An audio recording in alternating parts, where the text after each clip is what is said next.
3 e 4, 14 graus e meio de temperatura em Curitiba, a velocidade do vento diminuiu um pouco, né? 8 quilômetros por hora, a umidade relativa do ar de 75%. Vamos a São Paulo agora? Vamos a São Paulo.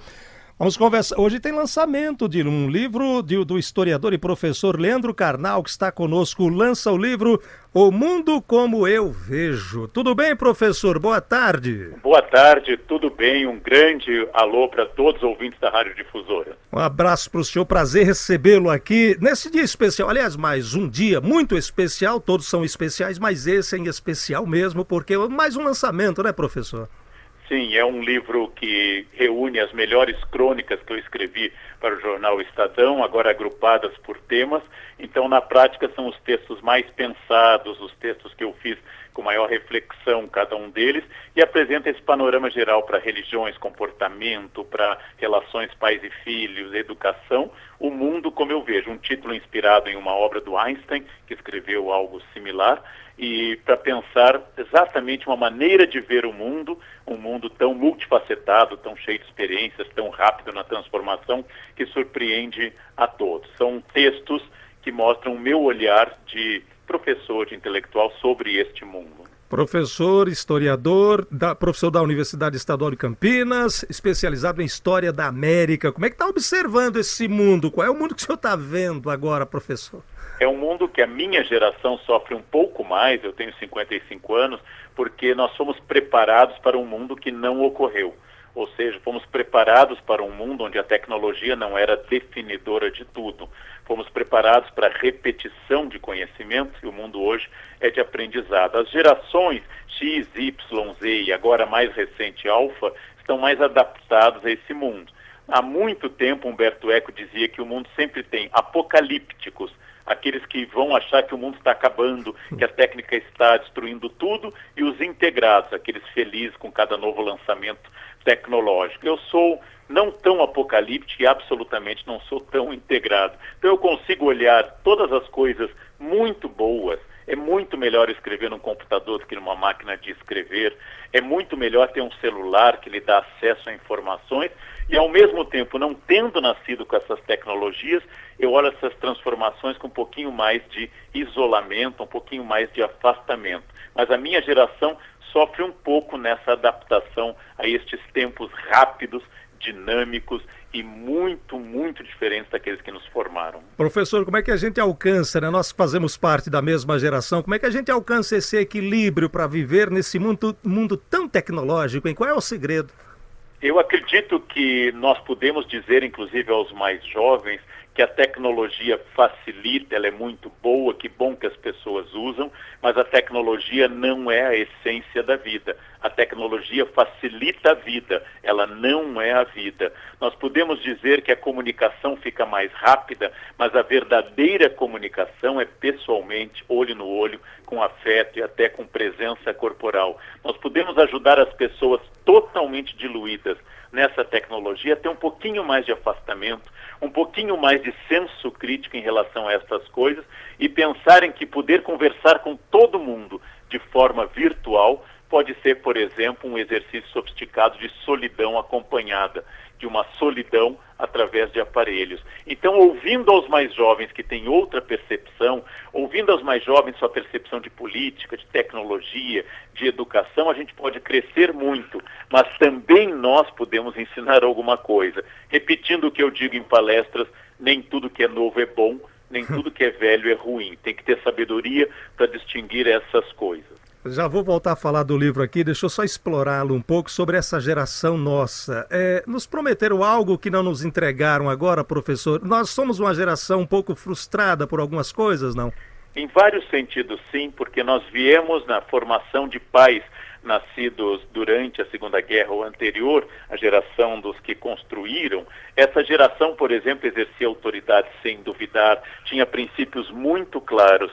E hoje vem uma geração, por exemplo, de filhos e netos, que não aceita muito regras claras, e nós estamos espremidos entre dois mundos que têm certeza, dos mais velhos que acham que o limite é tudo, e dos mais jovens que acham que não pode existir limite. E nós temos um pouco uma situação intermediária a esse respeito, né? Então, acho que é uma geração muito importante, mas é uma geração que precisa repensar e perder, acima de tudo, melancolia ou saudosismo. É muito melhor viver hoje com a tecnologia médica, com a tecnologia de transportes e assim por diante. É muito melhor viver hoje.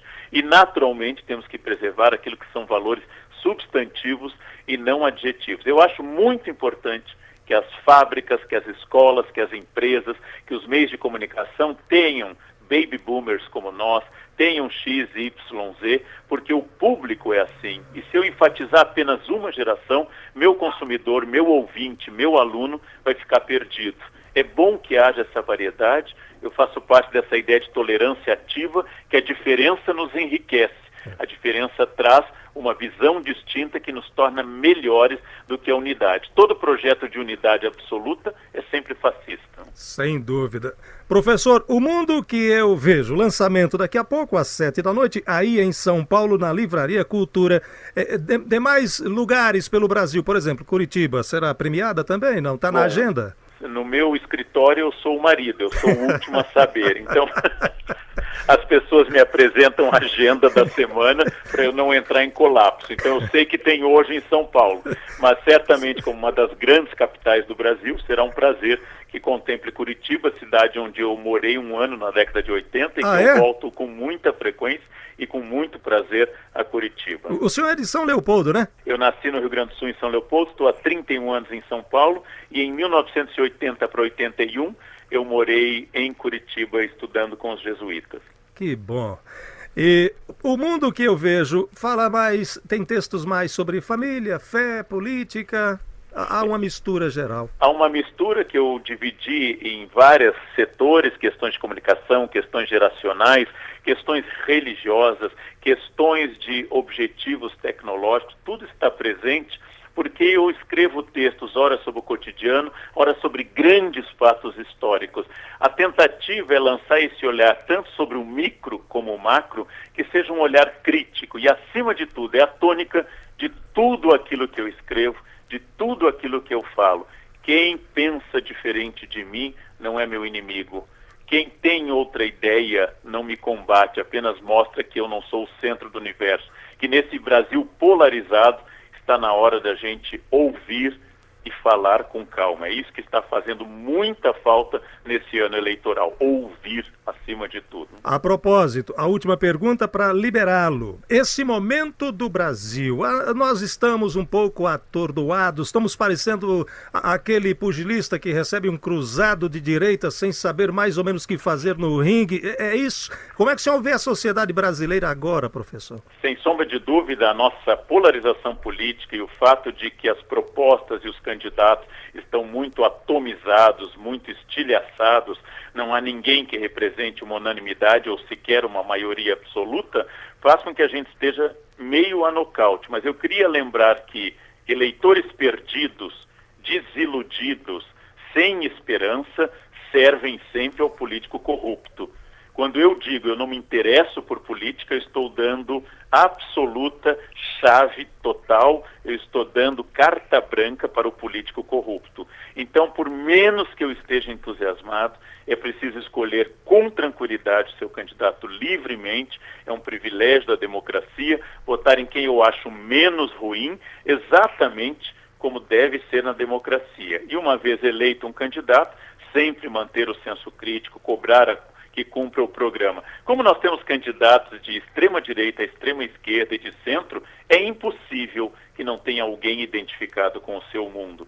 Então, não se esqueçam, nojo de política é o que o político corrupto mais quer do eleitor, que ele se ausente da eleição, que ele não vote, que ele tenha desinteresse, porque aí ele pode tomar conta. É preciso ter muito interesse na grande política, ainda que a política partidária esteja muito cansativa. E se eu não me engano, já ouvi o senhor dizer em uma dessas palestras que o senhor faz pelo Brasil inteiro, os ausentes não têm razão.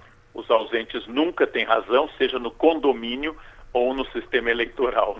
Quem é ausente tem que seguir a vontade da maioria, e aí aquilo que aprendi nos Estados Unidos, quando eu não tenho um projeto, meu castigo será servir a quem tem um projeto. Quando eu não tenho um propósito, meu castigo será servir a quem tem um propósito. Então é melhor que eu tenha um propósito, um projeto e faça a minha parte, debater, observar programas, cobrar coerências, não imaginar que a democracia termina na urna, ser uma voz ativa, ser protagonista. Tanto faz a minha opção política, tanto faz. Não é isso que está em jogo, mas a minha participação. A democracia será tanto pior quanto mais eu me ausente.